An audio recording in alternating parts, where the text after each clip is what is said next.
If तीन matrices दे रखे हैं जिसमें से पहले का ऑर्डर है 1:3, दूसरे का 3:3 और तीसरा है 3:1, ठीक है। इन तीनों का अगर हम प्रोडक्ट करते हैं तो जो हमारे पास रिजल्टेंट मैट्रिक्स बनती है वो 1:1 ऑर्डर की बनती है और उसमें 45 सिर्फ एक एलिमेंट है, ठीक है। तो हमसे पूछा है कि x की वैल्यू क्या होगी, ठीक है।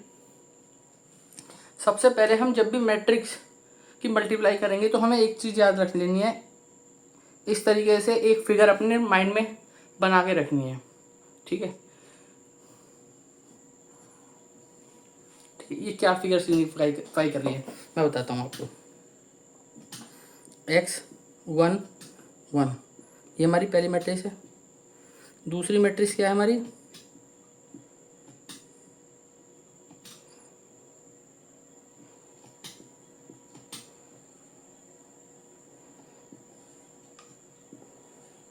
और तीसरी मैट्रिक्स हमारी ये, ठीक है, इक्वल टू 45।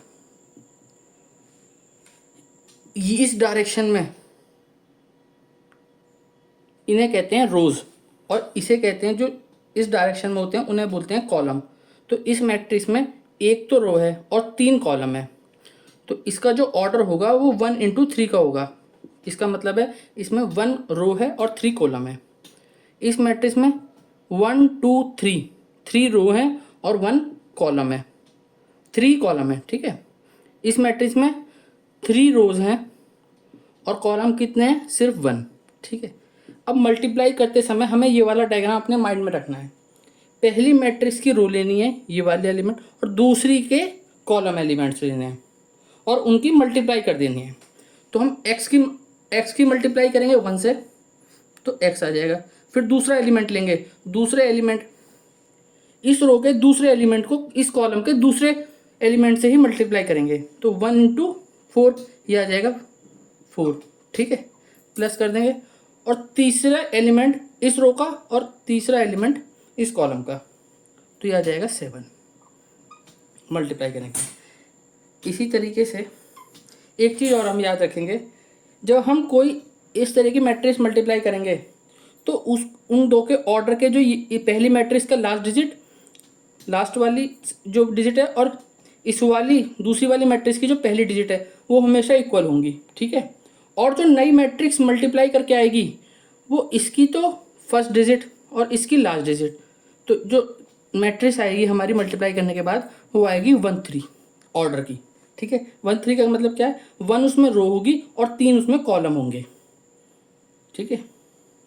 इस तरह की मैट्रिक्स आएगी। तो पहला एलिमेंट तो ये हो गया, दूसरा एलिमेंट क्या होगा, इस वाली रो की दूसरी कॉलम से मल्टीप्लाई कर देना, तो 2x + 5 + 8। अब आपको समझ में आ गया होगा इसलिए मैं डायरेक्ट लिख रहा हूँ 3x + 6 + 9, ठीक है, 1 ठीक है। अब ये किस ऑर्डर की है, 3 × 3 और ये किसके इक्वल है, 45, ठीक है। अब ये 3 है ये 3 है तो ये तो दोनों इक्वल हैं, तो इन मल्टीप्लाई हो जाएगी इन मैट्रिसेस की और ऑर्डर क्या आएगा, ये 3 × 1 है, ठीक है। इसमें 1 कॉलम है तो इसमें आएगी 1 रो 1 कॉलम, मतलब कि एक ही एलिमेंट होगा जो इसको मल्टीप्लाई करने के बाद मैट्रिक्स आएगी, ठीक है। उसे हम डायरेक्ट मल्टीप्लाई करते हैं, इसको इससे मल्टीप्लाई करेंगे 1 से तो ये क्या आ जाएगा, x + 11 प्लस इसको मल्टीप्लाई करेंगे इससे तो ये क्या आ जाएगा, 2x + 13 प्लस 3x², ये अलग है, ये इसका ऑर्डर है, ठीक है। ये यहाँ से हटा देता हूँ कन्फ्यूजन ना हो, ठीक। 3x + 3x² + 15, ठीक है, इक्वल टू ये किसके होगा, 45 के, ठीक है। अभी हमें क्वाड्रेटिक इक्वेशन दिख रही है और हमारे पास ऑप्शन भी है 4, हम वैल्यू पुट करके भी निकाल सकते हैं, ठीक है। सबसे पहले हम x² के एलिमेंट ले लेंगे तो 3x² आ गया। फिर हम क्या करेंगे, x वाले एलिमेंट्स लेंगे, ये भी x होगा, 15 × x, ठीक है। तो ये आ जाएगा 15 17 18 18x,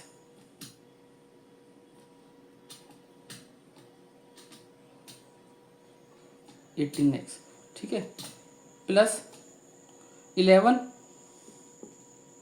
और 13 24, सब हो गए, कुछ छूटा नहीं, इक्वल टू क्या आ जाएगा 45। इसे इसमें से माइनस करेंगे तो ये क्या आ जाएगा 3x² प्लस का 18x इक्वल टू 21, ठीक है। अब हमें क्लियरली दिख रहा है, अगर हम x की वैल्यू 1 रख दें तो ये 21 हो जाएगा, 18 + 3 21।